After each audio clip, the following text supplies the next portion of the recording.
Greetings, family. Empress D in nature. Actually, not in a nature space. I'm on a trail. I hope everybody is well and getting out in nature. Anyway, I'm going to be very brief with you, family. What I wanted to talk about, and this might be a bit controversial, but I wanted to talk about the Bible, the Holy Bible. Oh my gosh. So let me give you the story about the Holy Bible. So my girlfriend's child was having their communion or some type of Catholic ceremony, and I went with my family and of course the 3 children and at the time my then husband. We went together, and the youngest one, oh gosh, we went there and we sat down, and I guess she saw the Bible there, and she said, like, out loud, "Mom, what's the Holy Bible?" And like out loud, and then people turned around and looked at the mother, the heathen mother, whose child didn't even know what the Bible was, and read it to be the Holy Bible. And so that's why I called it the Holy Bible, the Holy Bible. And I don't mean to be disrespectful by saying that, because I don't know how some people perceive. And anyway, people are sensitive. So anyway, my view on the Bible. And so what I hear about it is it's a really great book for guidance, right? There's always a scripture or a passage in the Bible to help you through a difficult time in your life, through an ethical dilemma, through for guidance, right? So that's what I know about it. I'm not going to act like I never read some of it or parts of it, because there are times in my life where I would read a part of it every day, like on a regular basis, right? But I haven't for a few years now, and it's not because I have anything against it, because again, I hear it's really good. I do, but the reason why I'm so weary of it is because I don't know who wrote it. And I know that people are going to be mad at me for saying that and might be offended by saying that. But honestly, it's not even that. It's the writing of it. Then it's the King James version of it. Like, who is that guy? I don't know. Like, so I have to look at his version of it. And then, like, again, it's not originally in English. So there's so many areas for, even if it was authentically written by I don't know who wrote it. And so I don't trust anything in this reality.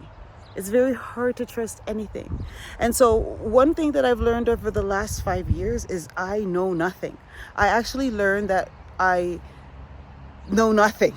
So I know nothing. So I have no idea who wrote that book. I don't know. Okay. But what I will say is it's that coincidentally, I feel like I live my life just instinctively in parallel with the guidance from the Holy Book. I just do. I do it not from reading the book, but just tuning in. And I think I live by certain principles. The principle is certainly like just treat others how you want to be treated. Firstly, the other thing is that we're all one. What I do affects me, but it also affects you, because we're all connected in some way or some fashion. And so, like, be kind, like, just be good to people. Like, I feel like it's not that complicated. And I also am very mindful of the universal laws when I live my life, like the law of karma and the law of rhythm and the law of gender and all the different laws that apply. I'm cognizant of that and aware of that. So I feel like if you kind of live by those principles, you're kind of living by the Bible without reading the Bible, right?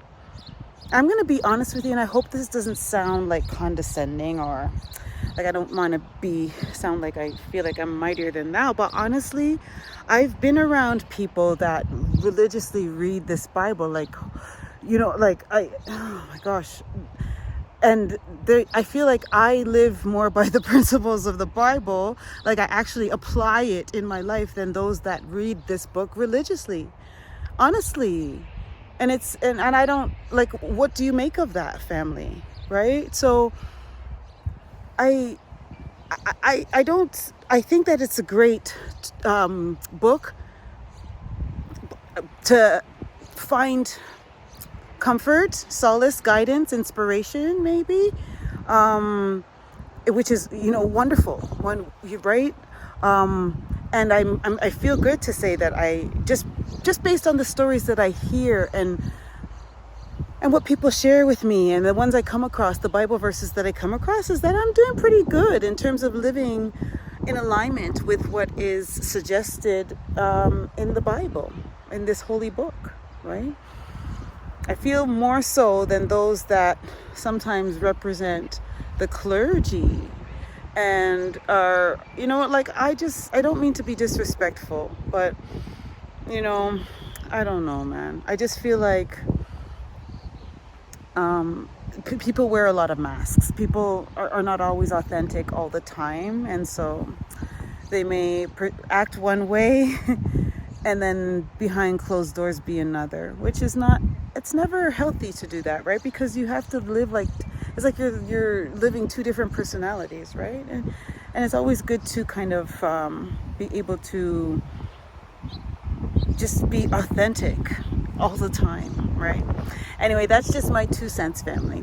So that's my thought on the holy book, and I hope I didn't offend anybody with this, because again, I don't see any issues with it. Just for me, I just am so weary of this whole paradigm and everything that we are encouraged to participate in it, because I know that a lot of what we are encouraged to participate in is in order to have us behave in a certain manner, right? Is in order to shape our way of thinking, our perception, our behavior, right, fam? Anyway, thank you for taking the time to listen to this message, family. I hope you're getting out in nature. And I love and I value each and every one of you, family. Okay? Again, I'm sorry if I offended anybody. This message was sent with love, okay? Again, one love.